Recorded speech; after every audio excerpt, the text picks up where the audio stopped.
to Lease Lowdown. My name is Kaz and this is the 2016 Mercedes Benz A45 AMG. This model's 2-litre engine produces 355 brake horsepower and 332 foot-pounds of torque, which catapults it from 0 to 62 in 4.6 seconds. That makes it one of the fastest hot hatches in the world. And this isn't even the latest model or indeed the fastest version. The saying bigger is better is tossed around a lot these days, and in some cases it's true.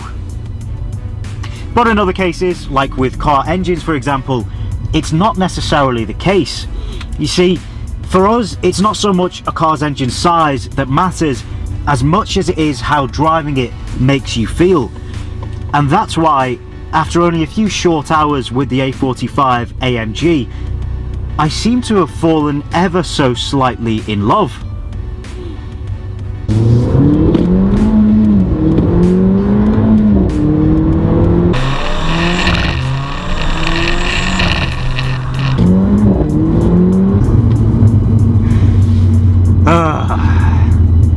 You see, it's not just unengaging power that's there for show. In this car, you feel that you can truly use everything and push the car to its limits. The four-wheel drive system, the adaptive suspension, the sports exhaust and these lovely paddles that make a fantastic metallic sound when they're clicked. They all combine to just make a fantastic driving experience. The A45 is okay practically too. You can fit 3 passengers in the back, but there is a slight lack of legroom. And if you opt for the front sports seats, the back of them is quite hard, which means that if your knees are rubbing, it can be uncomfortable. Headroom on the other hand is absolutely fine and shouldn't be an issue. There are also a few interior storage spaces for your everyday belongings. In addition, there are 2 cup holders up front, as well as a fairly deep central glove compartment, and the door cubby holes are quite wide as well. So plenty of room for your everyday bits and bobs. Boot space though could be better. We mentioned this unfortunate design flaw in our A180 review, which is that the headlight design narrows boot access significantly. So much so that the A45, like its little brother, fails the LeaseLowdown golf bag test. Even if there was better access to the boot, 340 litres that expands to 1,157 litres with the rear seats folded is hardly class leading. Something to bear in mind if you regularly require a lot of boot space, with things like prams, suitcases and monthly grocery shops. In terms of style, it's plain to see that the A45 has been designed in line with its relentless performance. This car that we're testing has the polar silver paint with racy black accents, including the massive rear spoiler that lets everyone know they won't win if they try and pull away from the lights. There are also a few touches unique to the A45, such as the AMG calipers, sports exhaust and illuminated door sills. The aggressive styling appeals to many in Mercedes' target market, but for some it verges on being over the top and boy racer-esque, perhaps understandably so. As you'd expect from Mercedes, the interior is designed very well indeed, with leather AMG sports seats and a nifty red trim.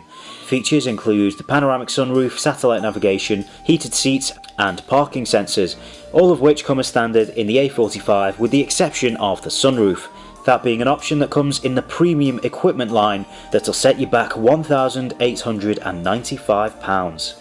Standard features then are pretty good, although one might expect that from a range-topping Mercedes AMG. In terms of functionality, the 8-inch infotainment display is pretty clear, and the infotainment system itself is relatively easy to get your head around. There are a few selections and finer performance details that some may not fully understand at first, but for petrol geeks like you and I, they just add a few brownie points. One thing we're not so keen on though is the screen's positioning.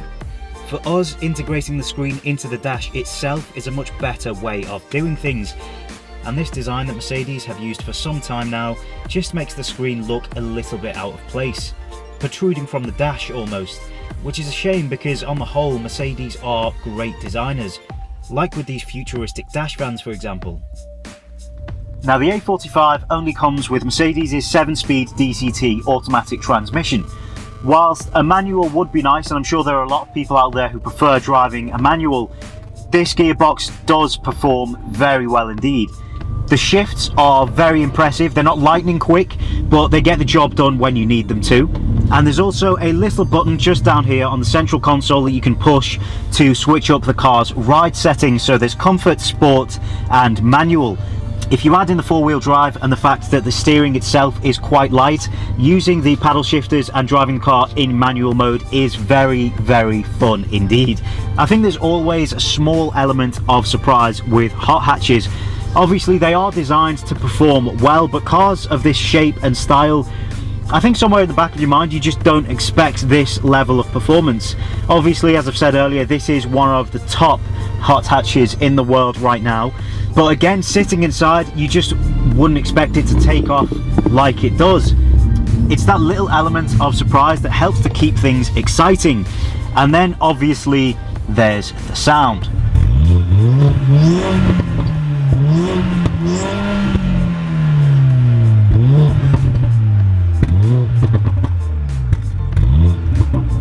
Another thing we love about the A45 is that it's not too one-sided.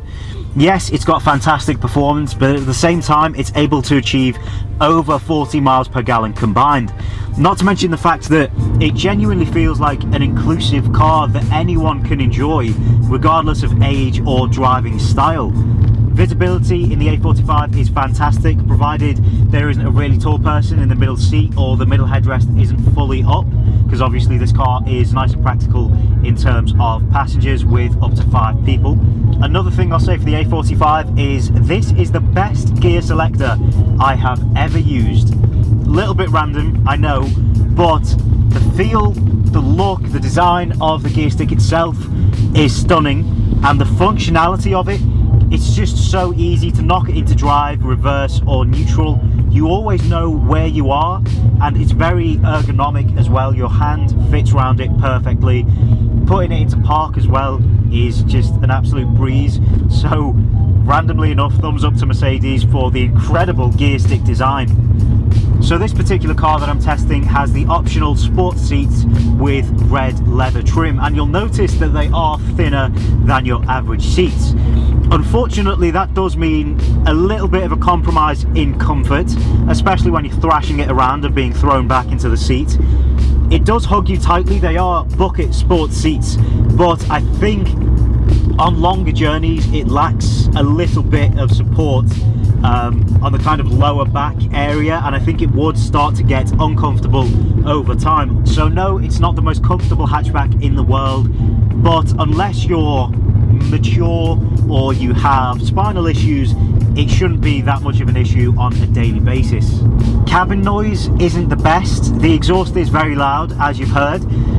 It's often nice to hear the pops and crackles of the exhaust, obviously, but sometimes it can be a bit much and it does sound a bit synthetic at times.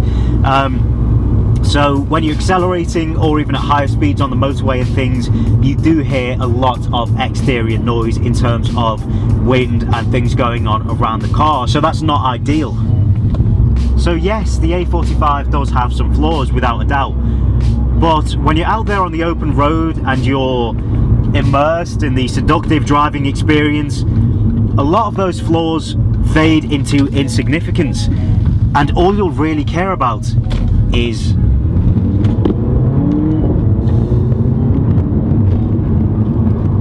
I'll let you put that one into words yourself. In terms of cost, the A45 RRPs for just over £40,000, and it can be leased for, on average, between £450 and £550 per month. Now, that's based on a 3-year personal lease contract with an annual mileage allowance of £10,000, and I know what you're thinking, it is quite a hefty amount to pay for a hatchback, but remember, this is one of the most powerful hot hatches in the world, and I would predict it is soon to be the most powerful hot hatch as Mercedes and Audi continue to battle for bragging rights for the fastest. And then when you factor in or consider competition like the Golf R, for example, which may not be as fast but is still plenty of fun to drive in its own right, not to mention it's more economical than the A45, or the Ford Focus RS, for example, which is similarly well spec'd, you have to ask yourself the question, is the A45 worth the increased price tag? In conclusion, the A45 is seriously exciting to drive, it's well equipped and it has a decent infotainment system. Negatives include the boot space, the arguable boy racer looks, and the comfort on the whole, especially on longer journeys. All things considered though, because we have had so much fun, the A45 is getting a 4 out of 5 stars from LeaseLowdown. If you found this review useful, then please do give it a thumbs up to show your support. Hit subscribe for more LeaseLowdown content heading your way soon. Visit leaselowdown.co.uk for more automotive content, and don't forget to give us a follow on social media. I hope you enjoyed, and we'll see you next time.